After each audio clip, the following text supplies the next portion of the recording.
أعوذ بالله من الشيطان الرجيم بسم الله الرحمن الرحيم قل يا أيها الكافرون لا أعبد ما تعبدون ولا أنتم عابدون ما أعبد ولا أنا عابد ما عبدتم ولا أنتم عابدون ما أعبد. അസ്സലാമു അലൈക്കും വറഹ്മത്തുള്ളാഹി. സൂറത്തുൽ കാഫിറൂൻ 1 മുതൽ 6 വരെയുള്ള വചനങ്ങളാണ് ശ്രവിച്ചത്. അർത്ഥം: പറയുക, അല്ലയോ അവിശ്വാസികളെ, നിങ്ങൾ ആരാധിക്കുന്നതിനെ ഞാൻ ആരാധിക്കുന്നില്ല, ഞാൻ ആരാധിക്കുന്നതിനെ നിങ്ങളും ആരാധിക്കുന്നില്ല, നിങ്ങൾ ആരാധിക്കുന്നതിനെ ഞാൻ മേലിലും ആരാധിക്കുന്നവനല്ല, ഞാൻ ആരാധിക്കുന്നതിനെ നിങ്ങളും മേലിൽ ആരാധിക്കുന്നവരല്ല. ഇതിൻ്റെ തുടർന്നുള്ള വിശദീകരണത്തിൽ പറയുന്നു, കഫറ എന്നതിൻ്റെ ഒരു അർത്ഥം നിരാകരിക്കുക അല്ലെങ്കിൽ നിഷേധിക്കുക എന്നതാണ്. അത് ഏത് കാര്യത്തെ നിരാകരിക്കലാണെങ്കിലും ശരി. വിശുദ്ധ ഖുർആനിൽ ഈ പദം നല്ല കാര്യത്തിന് വേണ്ടിയും ഉപയോഗിച്ചിട്ടുണ്ട്. ഉദാഹരണത്തിന് സൂറ ബഖറയിലെ 257 വചനത്തിൽ പറയുന്നു, ഫമൻ യക്ഫുർ ബിത്താഊതി വയുമിൻ ബില്ലാഹി ഫഖദ് ഇസ്തംസക ബിൽ ഉർവത്തിൽ വുസ്ക. ആര് ദുശക്തികളെ നിരാകരിക്കുകയും അള്ളാഹുവിൽ വിശ്വസിക്കുകയും ചെയ്യുന്നുവോ, തീർച്ചയായും അവൻ ഏറ്റവും ഉറപ്പുള്ള കൈപ്പിടിയിലാണ് പിടിച്ചിരിക്കുന്നത്. അതുപോലെ യക്ഫുർ ബില്ലാഹി, ആര് അള്ളാഹുവിനെ നിരാകരിക്കുന്നുവോ എന്നും വന്നിട്ടുണ്ട്. അതായത് ഈ പദത്തെ അതിൻ്റെ ബാഹ്യാർത്ഥത്തിൽ നോക്കുമ്പോൾ നല്ലതെന്നോ മോശമെന്നോ തരംതിരിക്കാൻ സാധ്യമല്ല. ഈ പദത്തിൻ്റെ യഥാർത്ഥ അർത്ഥം, അതായത് കഫറ എന്ന പദത്തിൻ്റെ അർത്ഥം മൂടുക എന്നാണ്. തിന്മയെയാണ് മറച്ചു വെക്കുന്നതെങ്കിൽ അതിനും കുഫർ എന്ന് പറയും. നന്മയെയാണ് മറച്ചു വെക്കുന്നതെങ്കിൽ അതിനും കുഫർ എന്ന് പറയപ്പെടും. എന്നാൽ കൂടുതലായും ഈ പദം വിശുദ്ധ ഖുർആനിൽ നന്മയെ നിഷേധിക്കുന്നതിനെ സംബന്ധിച്ചാണ് ഉപയോഗിച്ചിരിക്കുന്നത്. ഇവിടെ കാഫിറുൻ എന്നതിന് എല്ലാ വ്യാഖ്യാതാക്കളും മക്കയിലെ അവിശ്വാസികൾ എന്ന അർത്ഥമാണ് നൽകിയിരിക്കുന്നത്. അല്ലാമ സുയൂത്തി തൻ്റെ ദുർറെ മൻസൂർ എന്ന ഗ്രന്ഥത്തിൽ ഉൾപ്പെടുത്തിയ നിവേദനത്തിൽ നിന്നും വ്യക്തമാകുന്നത് ഈ സൂറത്ത് മക്കയിലെ മുശ്രിക്കീങ്ങളുടെ ചോദ്യത്തിന് മറുപടിയായിക്കൊണ്ടാണ് അവതരിച്ചത് എന്നാണ്. അതുപോലെ ഫതുൽ ഖദീറിൻ്റെ രചയിതാവ് അല്ലാമ ഷോക്കാനി എഴുതുന്നത്, ഇവിടെ കാഫിറൂൻ എന്ന പദം എല്ലാ അവിശ്വാസികളെയും സൂചിപ്പിക്കുന്നുവെങ്കിലും യഥാർത്ഥത്തിൽ ഇവിടെ അർത്ഥമാക്കുന്നത് നബി സല്ലല്ലാഹു അലൈഹി വസല്ലമയോട് ചോദ്യങ്ങൾ ചോദിക്കുകയും അവിശ്വാസികളായിക്കൊണ്ട് തന്നെ മരിക്കുകയും ചെയ്ത മക്കയിലെ അവിശ്വാസികളാണ് എന്നാണ്.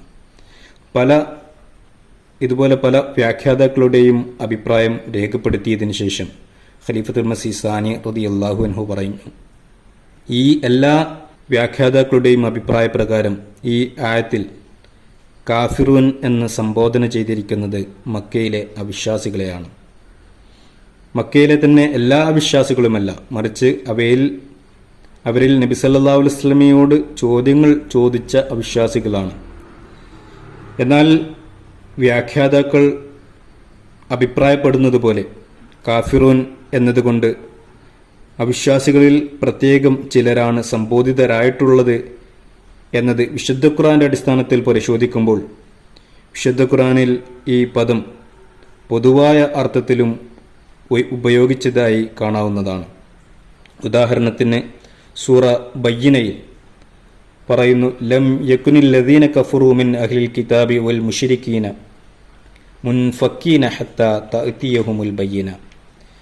ഗ്രന്ഥാനുസാരികളിൽ നിന്നും ബഹുദൈവ വിശ്വാസികളിൽ നിന്നുമുള്ള സത്യനിഷേധികൾ തങ്ങൾക്ക് വ്യക്തമായ തെളിവ് വന്നു കിട്ടുന്നതുവരെ അവരുടെ അവിശ്വാസത്തിൽ നിന്ന് വിരമിക്കുന്നവരായിരുന്നില്ല. ഈ ആയത്തിൽ കാഫിർ എന്ന പദം മുശ്രിക്കീങ്ങൾക്ക് വേണ്ടി ഉപയോഗിച്ചിരിക്കുന്നത് പോലെ തന്നെ യഹൂദി നസറാക്കൾക്ക് വേണ്ടിയും ഉപയോഗിച്ചിരിക്കുന്നതായി കാണാം. ഇവിടെ പൊതുവായ അർത്ഥത്തിൽ എല്ലാ അവിശ്വാസികളുമാണ് അർത്ഥമാക്കുന്നത്. അതുകൊണ്ട് തന്നെ വിശുദ്ധ ഖുർആന്റെ ശൈലിയിൽ അത് പൊതു അർത്ഥമാണ് നൽകുന്നത് എന്ന് പറയാം. അടുത്ത ആയത്തിൽ പറയുന്നത്, നിങ്ങൾ ആരാധിക്കുന്നതിനെ ഞാൻ ആരാധിക്കുന്നില്ല, ഞാൻ ആരാധിക്കുന്നതിനെ നിങ്ങളും ആരാധിക്കുന്നില്ല. ഇവിടെയും പറഞ്ഞിരിക്കുന്ന വിഷയം പൊതുവായിട്ടുള്ളതാണ്. നബി തിരുമേനി സല്ലല്ലാഹു അലൈഹി വസല്ലമയും സ്വഹാബാക്കളും ബിംബാരാധനയിൽ നിന്ന് മാത്രം അകന്നു നിൽക്കുന്നവരായിരുന്നില്ല, മറിച്ച് മറ്റ് മതസ്ഥരുടെ ആരാധനാ രീതിയിൽ നിന്ന് പോലും അകന്ന് നിൽക്കുന്നവരായിരുന്നു. നബി തിരുമേനി സല്ലല്ലാഹു അലൈഹി വസല്ലം ഒരിക്കലും തന്നെ യഹൂദികളെ പോലെ നമസ്കരിക്കുന്നത് പോലെ നമസ്കരിക്കുകയോ പ്രാർത്ഥിക്കുന്നത് പോലെ പ്രാർത്ഥിക്കുകയോ ചെയ്തിട്ടില്ല. യഹൂദികൾ ഒരിക്കലും തന്നെ നബി സല്ലല്ലാഹു അലൈഹി വസല്ലം നമസ്കരിക്കുന്നത് പോലെ നമസ്കരിച്ചിട്ടില്ല. അതുപോലെ തന്നെ ഇവിടെ നിങ്ങൾ ആരാധിക്കുന്ന ദൈവത്തെ ഞാൻ ആരാധിക്കുന്നവനല്ല, ഞാൻ ആരാധിക്കുന്ന ദൈവത്തെ നിങ്ങളും ആരാധിക്കുന്നവരല്ല എന്നതിൽ ഏതുപോലെ മക്കയിലെ അവിശ്വാസികൾ സംബോധിതരാണോ ലോകത്തുള്ള മറ്റ് അവിശ്വാസികളും സംബോധിതരാണ്.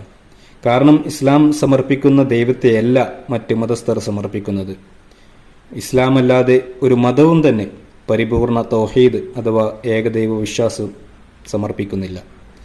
ഇനി ഏതെങ്കിലും മതം ബാഹ്യമായ നിലയിൽ ഏകദൈവ വിശ്വാസത്തെ അംഗീകരിക്കുന്നതാണെങ്കിൽ കൂടി വിശുദ്ധ ഖുർആനിൽ പരാമർശിക്കപ്പെട്ട ഗുണങ്ങളോട് കൂടിയ ദൈവവുമായി വലിയ അന്തരമുണ്ടായിരിക്കും. അതുകൊണ്ട് തന്നെ ഇസ്ലാം സമർപ്പിക്കുന്ന ഒരു ദൈവത്തെയല്ല മറ്റു മതസ്ഥർ സമർപ്പിക്കുന്നത്. അതുകൊണ്ട് ഇവിടെ എല്ലാ അവിശ്വാസികളുമാണ് അർത്ഥമാക്കുന്നത്. മാത്രമല്ല സിയാസിത്തയിൽപ്പെട്ട, അതായത് കൂടുതൽ പ്രമാണയോഗ്യമായി ഗണിക്കപ്പെട്ട ഹദീസ് ഗ്രന്ഥങ്ങളിലൊന്നും തന്നെ മക്കയിലെ ചില അവിശ്വാസികളുടെ ചോദ്യത്തിന് മറുപടിയായിക്കൊണ്ടാണ് ഈ സൂറത്ത് അവതരിച്ചതെന്നോ അതുകൊണ്ട് അവരാണ് ഇതിലെ സംബോധിതർ എന്നോ പ്രത്യേകപ്പെടുത്തി പറഞ്ഞതായി കാണുന്നില്ല. ഇൻഷാ അല്ലാഹ് ഇതിന്റെ ബാക്കി ഭാഗം അടുത്ത ദർസിൽ കേൾപ്പിക്കുന്നത്. അല്ലാഹു സല്ലി അലാ മുഹമ്മദിൻ വഅലാ ആലി മുഹമ്മദിൻ.